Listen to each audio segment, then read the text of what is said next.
Het jy geweet dat nie-standaard werknemers staar dikwels unieke uitdagings in die arbeidsmark in die gesig? Die Wet op Arbeidsverhoudinge vra erken hierdie kwesbaarhede en bied spesifieke beskermings om billike behandeling te verseker en uitbuiting te voorkom.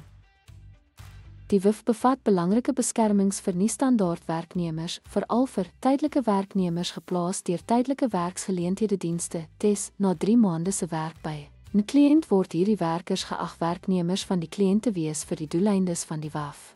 Dit verseker dat kliënte direk verantwoordelik is vir arbeidsregte en verpligtinge. Werknemers met vaste termyn. Die WAF reguleer die gebruik van vaste termynkontrakte om misbruik te voorkom. Byvoorbeeld, as 'n vaste termynkontrak langer as 3 maande strek, moet die werkgewer die rede vir die vaste termyn regverdig. Projekspesifieke werk. Andersins word die werknemer as permanent beskou. Deeltydse werknemers mag nie minder gunstig behandel word as vergelykbare voltydse werknemers nie, tensy 'n geldige regverdiging bestaan, soos verskille in gewerkte ure.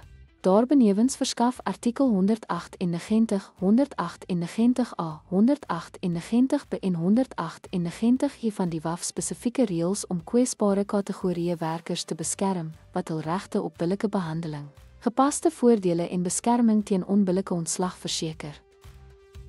Ten slotte bied die Wet op Arbeidsverhoudinge duidelike beskerming vir nie-standaard werknemers met die doel om buigsaamheid in indiensneming te balanseer met die behoefte aan billike arbeidspraktyke.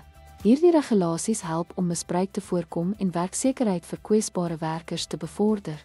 Dankie dat u by ons aangesluit het.